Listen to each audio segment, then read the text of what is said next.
All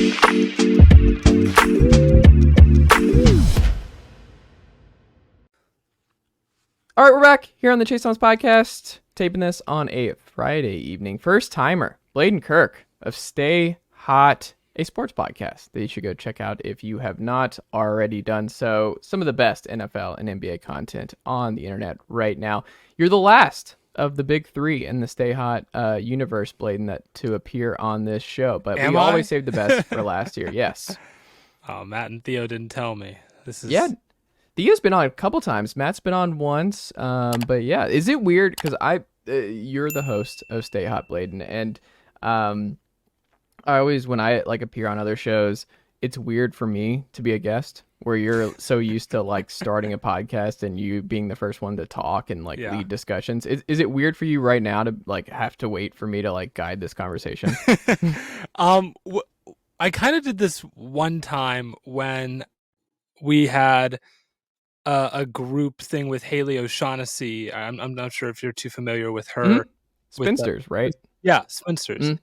We did a collaboration with her, and she introed the show, and I was like thrown back. I like didn't realize that she was going to intro the show, and then I looked over and I was like, I didn't know you were going to intro. Normally I intro. She was like, oh, well then give me your intro. I'm like, well, you already. It was a fun. It's weird, right? It's a little odd, but it's not too crazy. So like I don't have a rundown in front of me, so like that's true. I have a rundown of mine. I just keep things very conversational. I don't even want to know what y'all's rundowns look like for they're not that crazy. Really? They're not. Interesting. Like it's normally just like bullet points of like we're going to talk about this, and then if there's like a certain thing that we need to bring up, it'll be in there. But it's normally just like we've been doing our division rankings, or division predictions, and it's just like the list in order of which team we're going to talk about. So we did AFC South, and it's just reverse order of how they finished last year. So it was Texans, Colts, Titans, Jags, I think is the order. So that was the whole rundown. Interesting. Yeah. I like it. What have you figured? What have you got most comfortable with? What was like the hardest adjustment that you now feel pretty solid since like starting with TikTok? And for the folks who aren't familiar, 3 different TikTok stars coming together on this very show. What was the hardest transition going from TikTok to hosting a podcast? I think it's just getting your thoughts out in one coherent note, like. And I can't even do it all the time. It's just like getting your thoughts out coherently the first time, because you don't get extra takes. So you can be like, hold on, let me reword that. But like, there isn't a like pause, retake really. I mean, there kind of is, right? As long as you're not live, we can be like, oh, we'll cut that out later. But I would say it's generally that, which it's not a total problem. It's just on TikTok, you can be a perfectionist. But on are you podcast, a perfectionist? How many times are you editing stuff, or like can you do it in one fell swoop? What are we looking at here? Because it's just a different world. I'm not familiar with it. It's just not something I've dove into. I think Matt and I both we'll do a lot of takes. Like I'll sometimes a video might take me a couple minutes. Sometimes it can take me an hour to get how I want it to be. And it's always the dumb ones that do really, really well. Like when your parents explain what you do for like the podcast and TikTok and everything else, what is the most common way?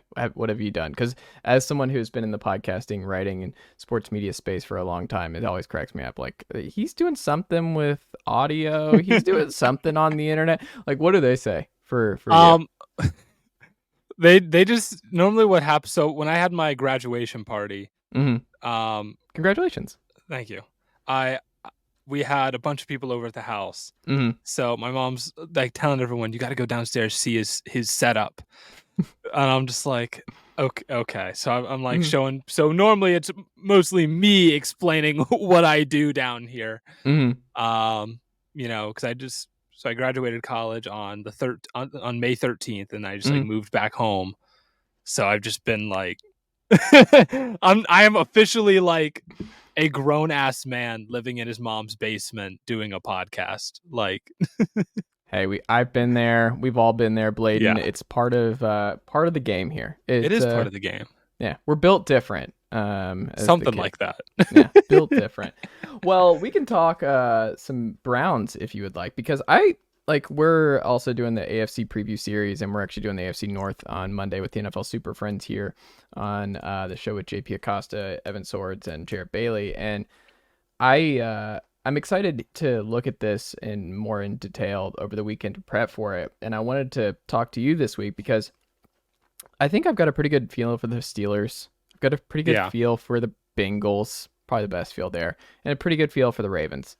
I have no idea what to do with the Browns. Are you a Bengals fan? No. Okay. No, I'm a Falcons fan. I am from Atlanta originally. Yeah. Okay. No, so I'm a Falcons fan. Bijan Robinson out here cooking Troy Anderson today. Like it's gonna be a delight. I'm very excited. Like just every day is just a new Bijan Robinson. I can imagine being a Falcons fan has to be kind of exciting right now. Drake London's real good. Mac Hollins looks like he got yoked this offseason. So it's got to be an exciting time. Ritter. I mean, I love Desmond Ritter. As you should. But I also am just like, I see Trey Lance as QB3 right out of the gate here in San Francisco, and I know that Trey Lance would have been a Falcon if the 49ers did not trade up one spot before the Falcons were drafting there. And I just keep that in the back of my mind, where I'm like, I'm not still 100 until we get a full year of Desmond Ritter.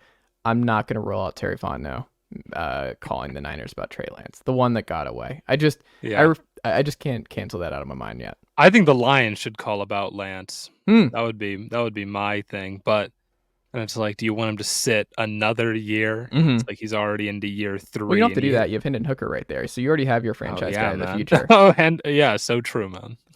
Hold on. This is a Tennessee. I am a Tennessee alum. This is a Tennessee podcast. We are Hendon Hooker stands. You clearly haven't seen the episode where we just spent basically the entire time slandering every Tennessee draft prospect.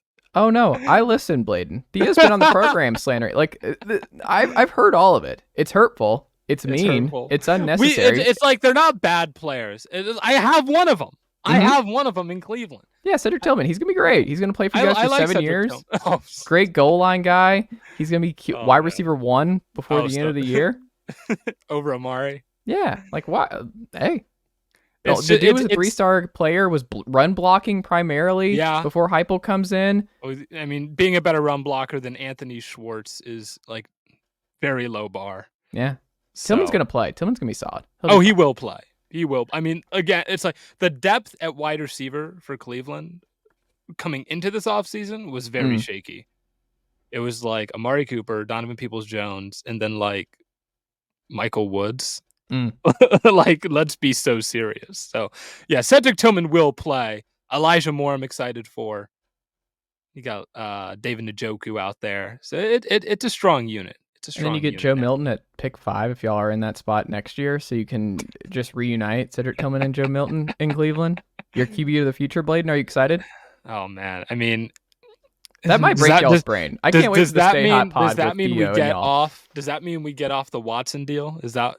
Yeah, probably. Let's get into that, because I think that's the big thing now with Cleveland, and what makes them so mercurial, so difficult to forecast, is what we saw down the stretch from Deshaun Watson last year. And what we saw as a whole was just not good. Like, he was not, like, he is really bad. Just not good. And that's something where it's like, was that just rust, or is that Deshaun Watson now? And if that's Deshaun Watson now, you're in trouble. If that's only half of what Deshaun Watson's going to be, you're in trouble, because Joe Burrow is in this division. Lamar Jackson is in this division. You gave up a whole heck of a lot for Deshaun Watson. That contract we talk about, it's a lot. Based on what you saw, though, and seeing early training camp stuff and personnel changes, do you think there is an uptick and that we're going to see Deshaun Watson be one of the best quarterbacks in the AFC North, and really just one of the better quarterbacks in the AFC this year? Or do you think that's over? I mean, it's a tough call for sure. And I don't like to put too much stake into training camp clips outside of like pushing Dax Milne narratives and just like whatever like bottom of the roster guy I can push. If he's balling in camp, I'll get excited about that. But as far as like, I mean, we saw, what was it, 2 years ago when Jamar Chase was dropping passes Yeah. in preseason. Everyone's like, it's over. It's all over. So I try not to put too much stake into that. The thing with Watson last year Mm-hmm. is part of the deal of his suspension was he was not allowed to attend any practices and he was not allowed to look at the playbook. So I think you can chalk some of it up to rust. You can chalk some of it up to he literally did not know what he was walking into. Mm-hmm. It's like you just walk into a building blind and someone hands you a playbook and says you have a week to figure this out. We're going to roll. And then they're running this like super bizarre offense that's like completely different than they've been running all year. It was a lot that was wrong when Watson came back.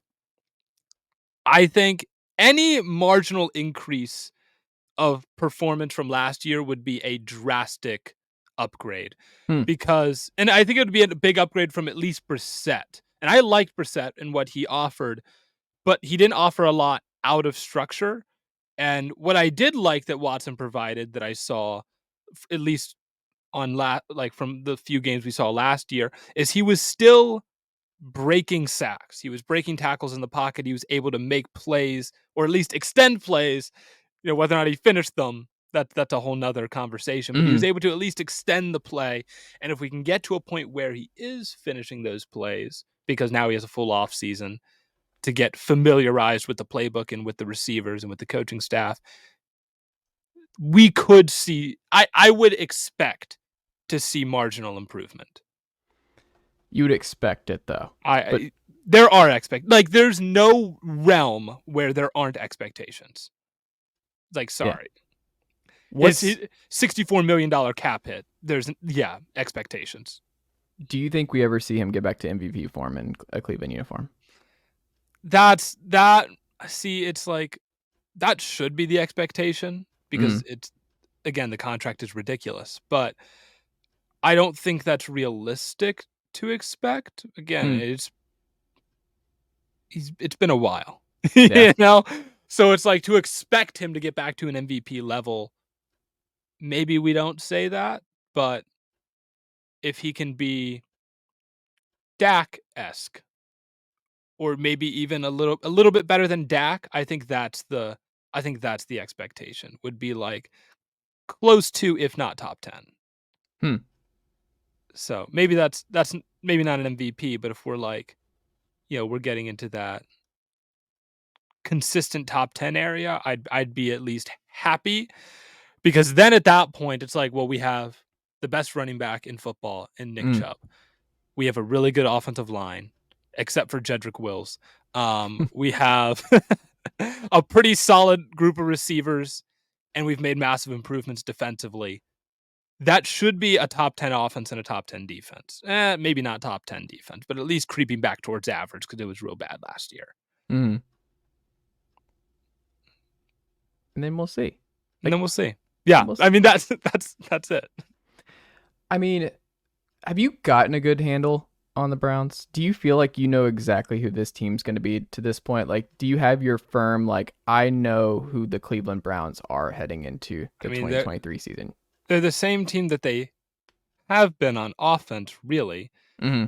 They're gonna run the ball, and now they hope they have a quarterback to where when they do want to throw it, they can do it very well. Mm-hmm. Right. And that's the real goal, I think, is just you're adding on to what you already had, right? Mm-hmm. They were a good they were a good running offense, and they had some solid players in their secondary. They have Denzel Ward, they have Myles Garrett coming off the edge. It's like you have guys here and there. You just need to kind of fill in the gaps. Mm-hmm. And so, I mean, the offense I don't think changes that much. And I think even if Watson were like at a Brissett level, like if we were getting Brissett level of play out of Watson, I still think we would be okay. Just because I think the offense can revolve around Nick Chubb so well. And the receivers, I think, are a little bit deeper, so you have more options to go to.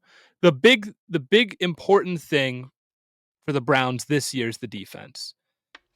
Because the run defense was terrible last year.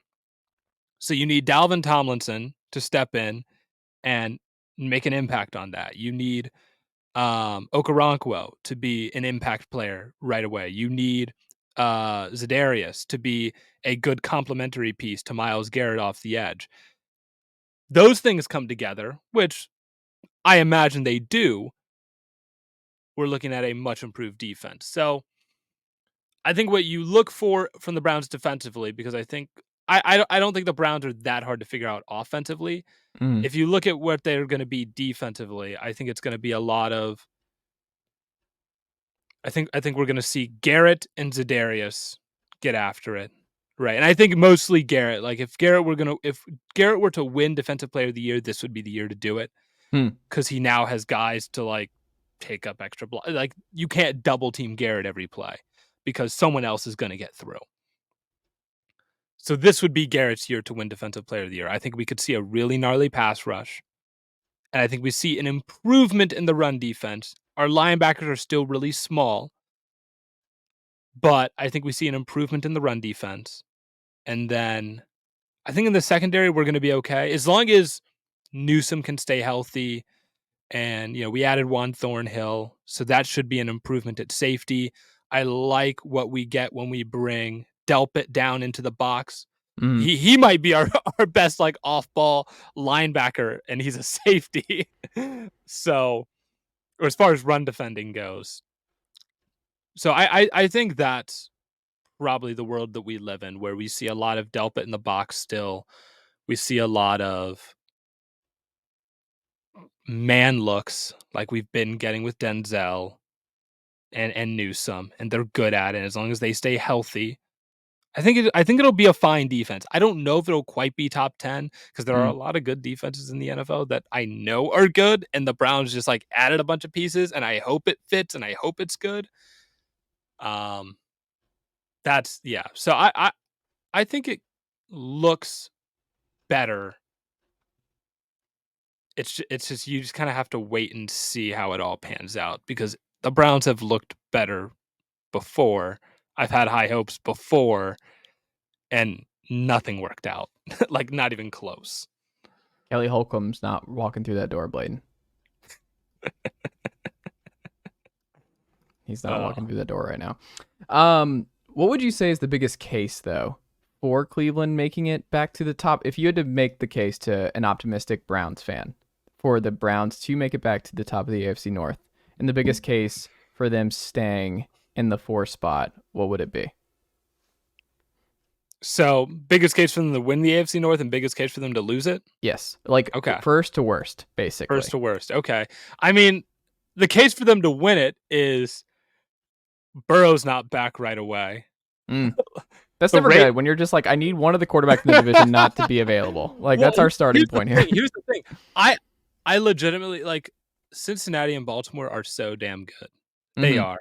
And, like, it's going to be so hard to knock those guys off. But, I mean, if we're, like, best case scenario, no, I'm not going to. I want Burrow to get back just for, like, the sake of you don't want to see a superstar down. Yeah.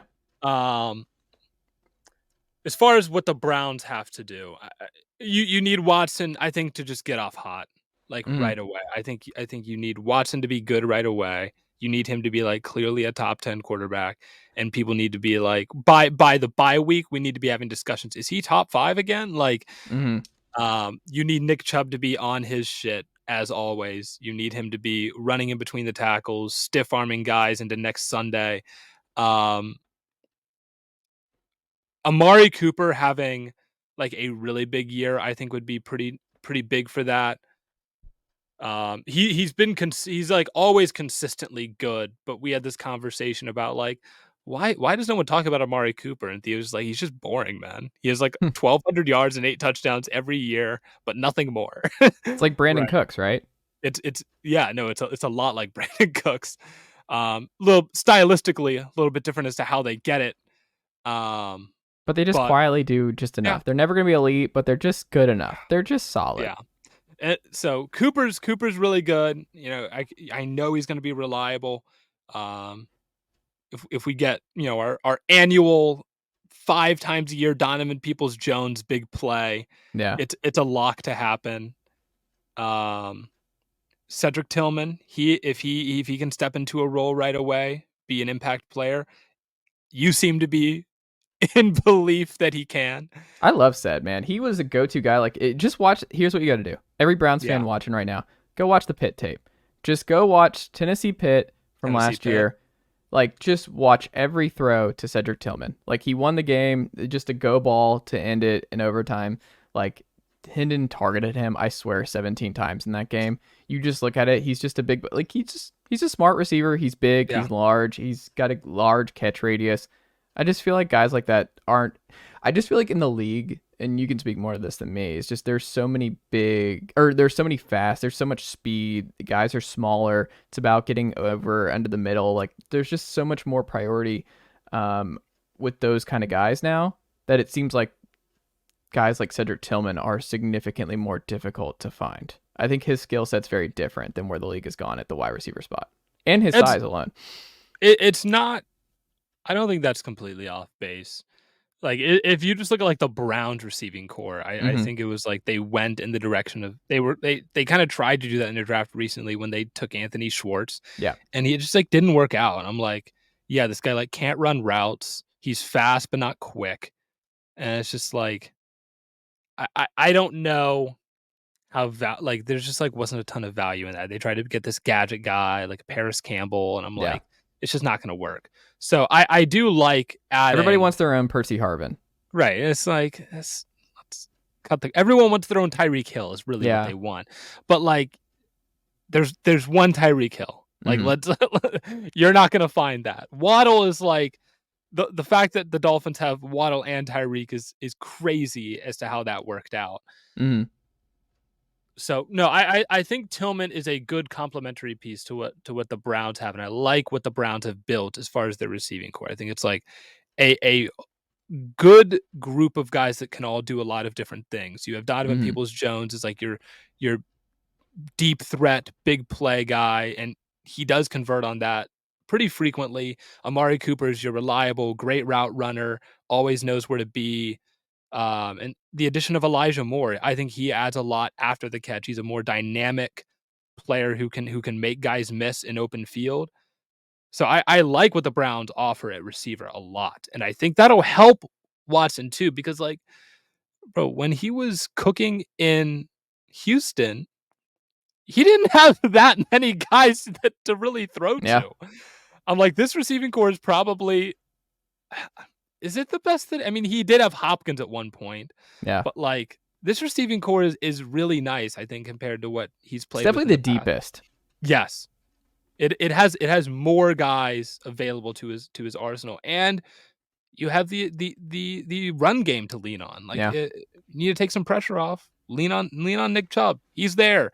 You have a good offensive line, except for Jed Wills, but he stinks, man. You're not about it. The way you talk about Jed Wills is how I talk about Jalen Mayfield. Like, until you've done a full year of Jalen Mayfield with the Falcons, like, it's just when you have a bad offensive lineman and they're just there. There's two different ones. A bad offensive lineman stands out like a sore thumb for us NFL podcasters, and then the other one is corner. Bad corners. You just like Brandon. I think Cornell Armstrong, the corner for the Falcons. I don't know if you watched the tape of the Bengals Falcons last year, but AJ Terrell was hurt, I believe, in this game. And when I say the Falcons he was a street free agent. And when I say Joe Burrow lit up when he saw Armstrong on the field, and whenever he was on the field, whether it was Herbert at home in that game, just over and over and over, because it's a league where it's like it's matchup hunting. Like, NBA is the same way. You're matchup hunting, and you can't hide bad corners. Like, they're gonna find you. They're like, where are you? Bad cover linebackers, whoever.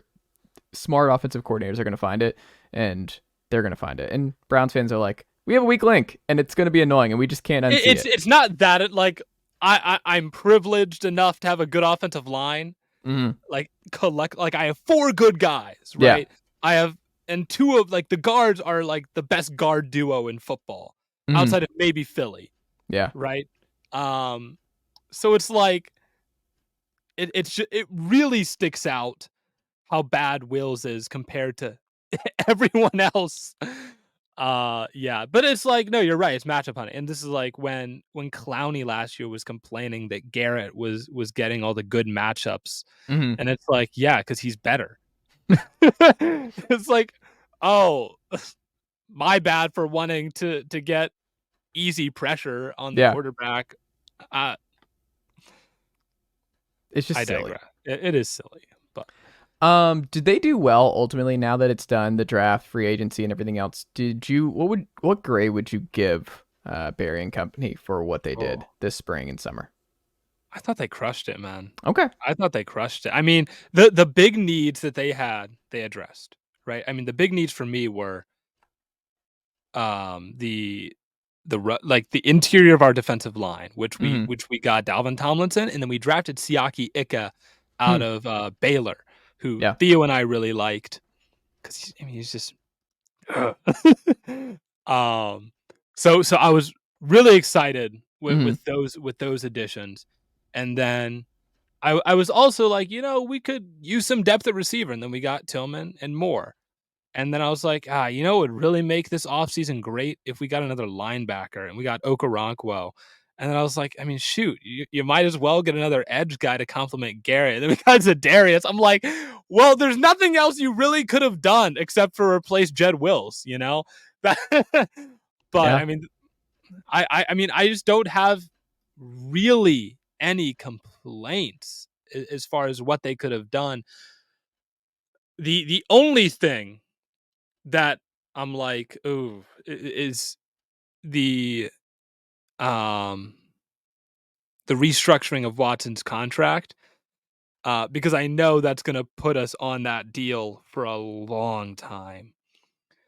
So it's like it saves us money this year to make the moves that we did, and I'm happy that we got those guys. But now for the next 3 years, $64 million cap hit. Obviously, you cannot live in a world where your quarterback has that kind of a cap hit. So what they're probably going to do is extend him next year, and then it's not like they're not. I don't think it's like I'm trying to think about how to like why they're going to extend him, but they're just going to like restructure this deal to be spread out instead of over 3 more years to be over like 5 more years, so Mm. that the cap hit is more digestible. Mm. That would be the reason why they would extend. It wouldn't be like What if you did the opposite though? What if you did the opposite Aaron Rodgers, where you're like, let's get as much up front load. Let's just get out of this. Like, how much, Deshaun, are you willing to make this year? Oh, that that would be it. So you have to like talk to the rest of the team. Is like, hey guys, Yes. I need you for 1 year. You're making no money, and then next year you can all get your money back. I Yes. will pay you double next year, but I Yes. need you right now. Bear with me. Yeah. Like just the opposite. Just take one for the What's team. that We're one gonna. company where like the CEO makes $70,000 Mm-hmm. because he pays himself whatever his lowest employee makes? Mm-hmm. And then the one that was like the first year of COVID, all his employees opted to take a pay cut, Mm-hmm. and then he like paid them all their lost wages after. That would be like the exact same thing. Yes. Goodness No. gracious. The money, man. Final question here. When you look at the schedule, with everything done here, free agency, and barring injury, of course. Yeah. What does this look like to you? What does this schedule look like for you, Cleveland Browns superfan, Blaiden? Calling me a super fan is that's high praise, man. I I call it know like I so see it. You got a Cleveland Browns poster behind you. You had the that's pillow. true. Like you're That's decked true. out. You're That's true. representing. I know some pretty big Browns fans though. All right. So I was just pulling up my exact record prediction because I have a video that I made for FanDuel. So this is how it's gonna go. All right, bar for Mm, bar, week for week. Now I had this planned out before Burrow's injury. They're gonna win week 1 at home against the Bengals. The Browns are not notorious for winning home openers, but mm, this year they will. Okay. This year they will. I'm pretty confident in that. They have a lot of rookies in their secondary, or a lot of young players in their secondary, a lot of new guys in the secondary. I think the Browns can take advantage a little bit of some guys in their first full start.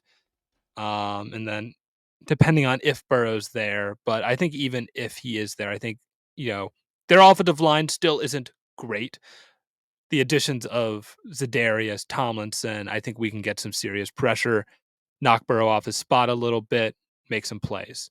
So we win week 1. Go into week 2. I think Pittsburgh, I think they could come out swinging a little bit this year. I think they're going to be a little bit feisty. I mean, they're always feisty. They always have a winning record. They have TJ Watt back. Could be a tough game, especially if he's matched up against Wills, which I imagine he will be. Minka always starts off the season hot. I could see the Browns losing that game. So we're 1-1. Then we play Tennessee. We're winning that game. All right, moving on.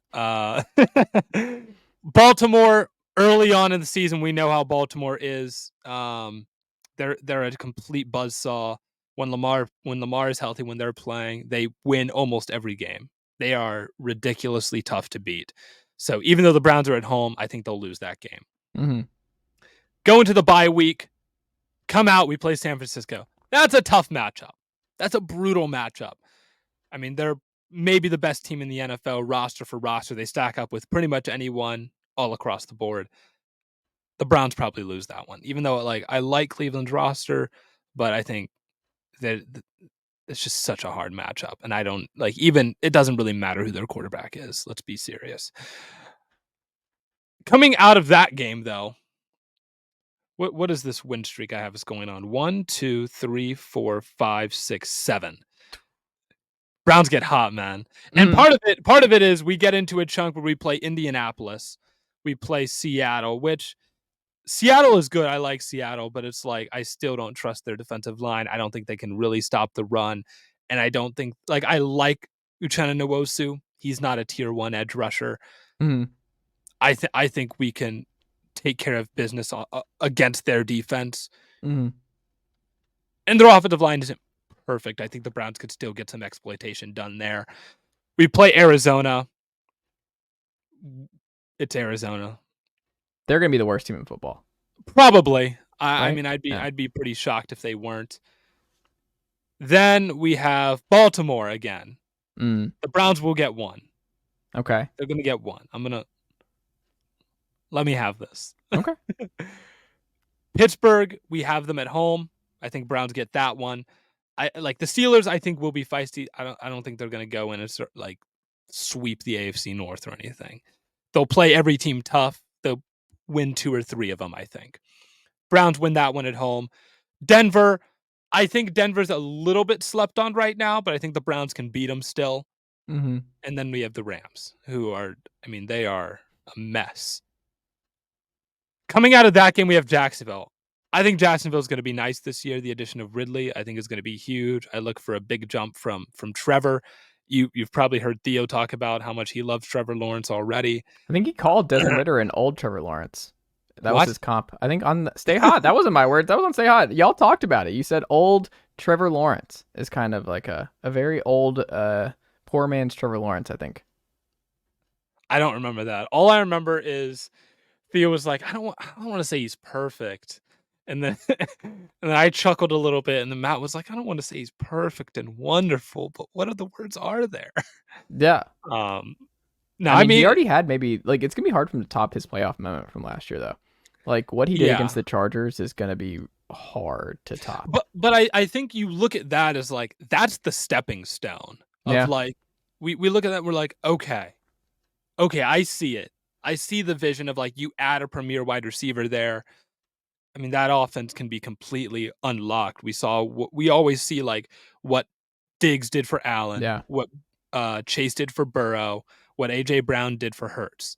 You add that elite weapon, it completely changes your offense. If I'm the Jags and Doug Peterson, I'm just pissed because part of what I think they're going to run into is the Patrick Mahomes and Josh Allen problem, and really Joe Burrow now, which is just that it is so crowded at the top of the AFC. Yeah. That the Jags can make this jump and they can be one of the 5 best teams in football, and the 4 better teams are all in the AFC. Like the Jags, I think right now, like when you look at the NFC and what it looks like as a whole, like would the Jags be right there with the Eagles as the 2 favorites of the best teams in the NFC? It would be the Eagles, Niners, and Jags. Yeah. Yeah. I mean, and they're like, move us east. What do we got to do? Move us east. Cowboys can go to the AFC South. Like put us in the NFC East or whatever. But yeah, I don't know. I just feel like they're gonna run into this problem. It's a tough conference, and it's just like there's a lot of good quarterbacks going on. So yeah.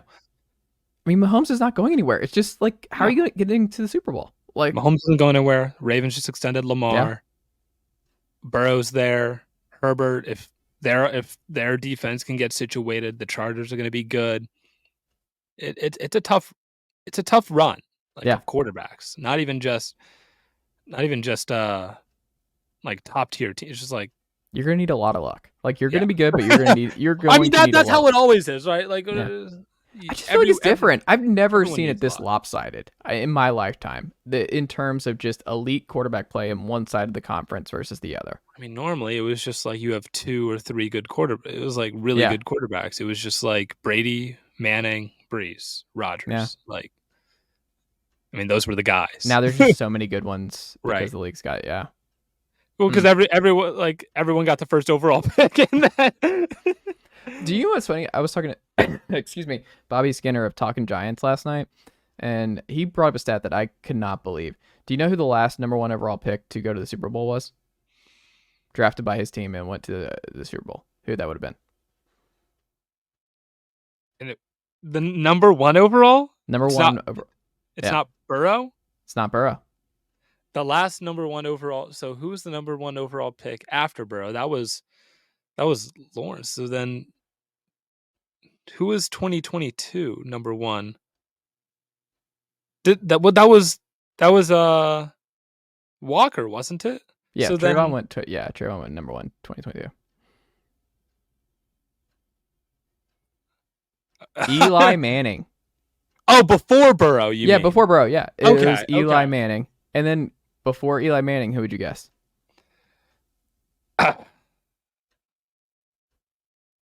I'll give you a hint. What? They're related. It was Peyton. I was going to guess Elway or something, but yeah. But that's what I'm saying. So it's actually not often. Like these don't happen very often. When you bottom out and you draft number 1 overall and you take a quarterback, it's actually pretty rare that you end up making it to a Super Bowl with that. Right. It is rare. So it's like there's a lot of good quarterbacks and everyone's like, oh, so-and-so's not a. That's like, I hate when people are like, well, Allen's not a playoff winner.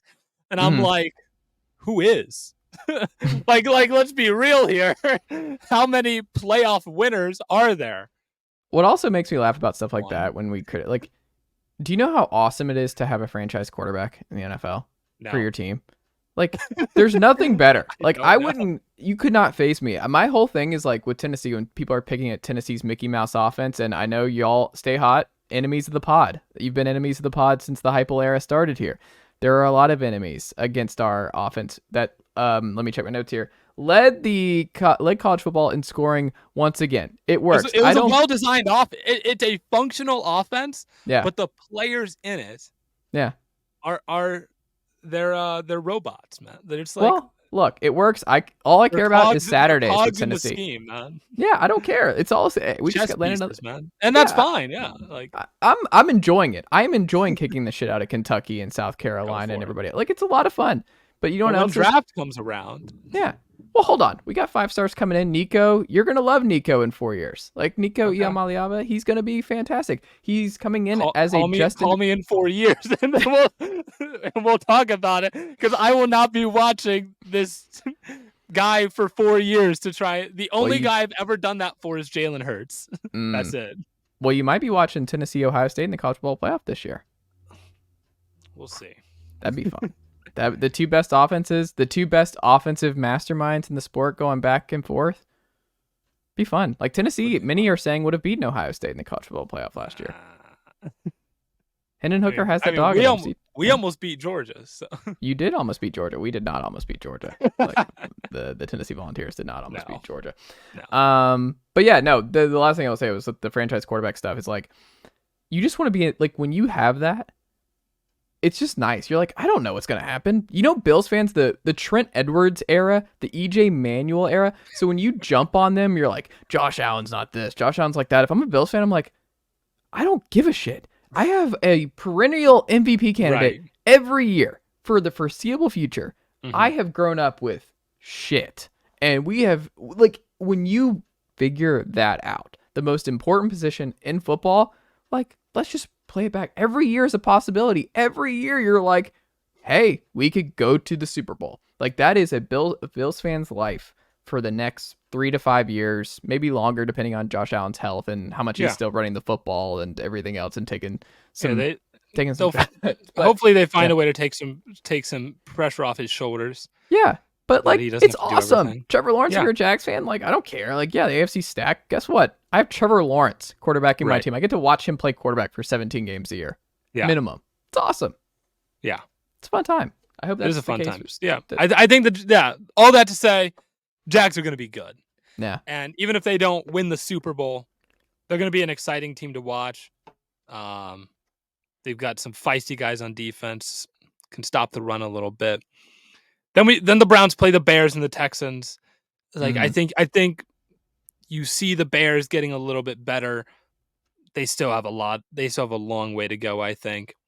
Or at least maybe not like a long way to go as far as like guys that they need, but maybe like a year away from really being like a good team. And then Houston is maybe another year away from. They're like a year away from being where the Bears are right now. Yeah. So, we'll beat them. Then the Browns play the Jets and the Bengals to end the year. End of year Bengals, Rodgers, Sauce, Garrett Wilson. Like that's a tough stretch of 2 games to end it. The Elijah Moore revenge game. Not happening. No, we're losing both those, I think, probably. So you think they make the playoffs under this scenario? Probably. Okay. I lean yes. And I think in this scenario, they end up with the 6th seed. Okay. So. Are you happy with that? Are Browns fans happy with that? I don't know. I haven't posted it yet. So we'll find out if Browns fans are happy with it. I think you have to realize that it's a tough AFC. It's like it's a tough run of like the Chiefs are probably going to be the 1 seed. You know, the Bengals and Ravens are both really, really good. The Jags are going to be really good. So it's like if you don't win your division, which like your division on its own is really hard to win, like being a 6th seed isn't that bad. Like. No. Sometimes you got to roll with the punches a little bit. Yeah. So I think it'll be okay. It's like not everyone can win their division. It's like Jacksonville has the luxury of, their division isn't as brutal. They will probably win it. They're the best bet to go on a division winning streak. Like the Jags, I think of anyone else in the NFL is probably I would pick to most likely to win their division like 5 straight years in a row. Yeah, I would probably agree with you. Kansas City probably is up there just because I don't like until I see the Chargers do it and like really like they're always good, but until I see them like have a good defense and like the offensive play calling's better and like the receivers stay healthy, like until I see it all come together, I'm not really gonna buy into it. And I think Chargers fans would understand that. Like how many years did Phillip Rivers just like, I mean, what is it over the past 20 years or 10 years, they have 1 playoff win. So it's like, I don't know the exact number. We were looking at that the other day. It's just like, I don't know what to say about that. So it'll be a tough go of it. And like the Chargers could like this could be a world where like the Chargers could be really good and the Browns might miss it. Right? It's like these are the teams at the top of the AFC. you have the Chiefs, you have the Jets, you have the Bengals, you have the Jags, you have the Ravens, you have the Dolphins, you have the Browns, you have the Chargers, you have the Bills. That's 9 teams, right? I would That's probably not. throw the Broncos as the biggest wild card with Sean Payton. Like, what does Sean Payton get out of the Broncos?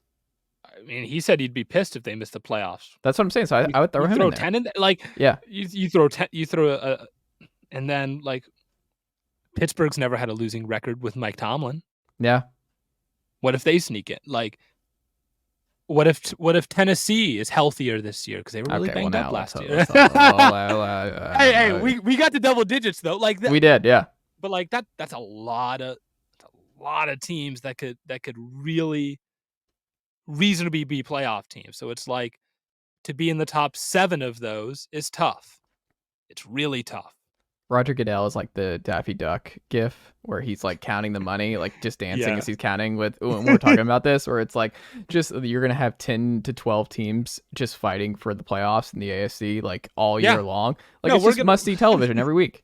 Yeah, no, we're going to get down to like week 16, 17, 18 and it's going to be like in the hunt, and it's going to be 6 teams, and we're going to be like, what are we fighting for 2 spots? That's what it's going to be. Yeah. It's going to be absurd. Like, the worst teams are just like 3-13 going into week 17. It's just there's no middle ground. Yeah. Whew. Yeah. The remains of Marcus Peters will surely save this team. Barely healthy, barely passing his physical Jimmy Garoppolo will be the savior that they need. I was hoping that, like, not for his health. I want him to be healthy, but like I was hoping he failed the physical and then just like moves to Miami and doesn't sign a deal with the Dolphins, but like just waits out Tua, like he's on the cap sheet, but he just stays healthy and works out, and we just know that we're on Jimmy Garoppolo watch because he just pops up on social like Jimmy's still hanging out. Like here's what Jimmy's doing in South Beach this week. He's just on the beach. Yeah, like and you can do like margaritas. And you do the Gronk call like when Brady came back, when Gronk, you remember that? Or I guess Brady did the Gronk call to Gronk, right? In that video. Yeah. Isn't that what he did? And they just do a honk where like maybe Tyreek Hill blast that, and then you just see Jimmy Garoppolo Baywatch style comes out of the Atlantic Ocean, and he comes to save the Dolphins season. I don't know. I wanted that to happen. Jimmy Garoppolo. I don't know about save the Dolphins season, but yeah. Well, I mean, he just has such a high floor. Jimmy Garoppolo is the ultimate high floor guy. Jimmy Garoppolo has never played in a non-perfect offensive system. But I think the Dolphins have that. Like that would be Mike McDaniel with Jalen Waddle and Tyreek Hill. Their offensive line is not nearly as good as the 49ers or when he was on the Patriots. Like, not even close. That's why it's going to go so great with the Raiders this year. Like Colton Miller right there, and what they've got in front of him, it's going to be a delight. It's going to be great. It's just Colton Miller. They have the anti-Browns offensive line. They have Colton Miller and everyone else. The Browns have everyone else, and then Jed Wills. I would just wait. Alex Otherwood's right there. Like let's just give it a little bit longer. I'm sure the Raiders love every year when April rolls around and it's like, yay, it's time for the NFL draft. And then they take Cleveland Farrell, and then they take Tyree Wilson, who is now not going to play, and Alex Leatherwood and John Ross, and who are the Ohio State corner? What is his name? Oh man, that was a while ago. He just popped up in the news again. Yeah. Did he? Was it Arnett? Yes, Damon Arnett. Yeah. Yeah. Yeah, it's just like the longest list of bad NFL draft picks. It's like, I think there was a whole draft that's already off the roster, and it's a pretty recent one, right? Like one of Mayock's drafts is already completely off the Raiders roster. Like one of his drafts, literally, there's not one player from that draft still on the Raiders. Wouldn't shock me. That's insane. There's a lot of Browns drafts like that too, though. So I can't say too much. Yeah. But I mean, they have. As far as first round picks go, they have a really bad track record. Yeah. So it's tough. Hard to like. People criticize Derek Carr. Oh, he never won a playoff game. Talk about guys that aren't playoff winners. It's like, dog. I mean, it's hard to live when your team can't draft at all. Yeah. it's a hard life to live, man. So I'm surprised he even stayed as long as he did. Got to give him credit where it's due. But yeah, Browns go 11-6, sneak into the playoffs. That's a good year. If you get 11 wins, I think Browns fans should be happy. Like, I'm not going to speak for all Browns fans, but hey, Browns I'd be fans, happy. You should be happy with that result. Blaiden, what can the good folks check out from you and the team over at Stay Hot and on social, FanDuel, everything else? What can you plug as we wrap up here tonight? Yeah, I mean, everything you can find for me is on my website. It's at Blaiden.com. I make it really easy for you. Just go to Blaiden.com. How'd you get Blaiden.com? That was available? How many people have the name Blaiden? That's a good point. Right? I pay $10 a month for it. There you go. Worth it. I love this website. This is a very to the point website. Blaiden. Yeah, I'm working on a redesign right now. So I don't know when this episode's coming out. But tomorrow. My goal is tomorrow. Okay, so my goal is by the end of the weekend to have it completely remodeled. I'm adding a new, I have my ranking quizzes. I'm adding a new game, but I don't know if that'll be done because the NFL grid thing came out and I was like, shit. Now I have to top that. So I'm working on something, and then I'm doing a redesign of the front page to make it look a little prettier, a little more inviting. So we'll see. What about the StayHot.com page? When are we getting the Stay Hot website? That's not my job. If they ask me to code a website and they pay me to do it, I'll do it. But yeah, it's a otherwise, yeah, it I'll give you just the template and I'll let them go to work on it. There you go. Blaiden, this was a blast. Thank you so much for making the time this evening, and all the best to you, sir. And we'll have to check back in again soon. Awesome. Thank you so much for having me. Well done, nephew. Chase Thomas Podcast. Hell yeah.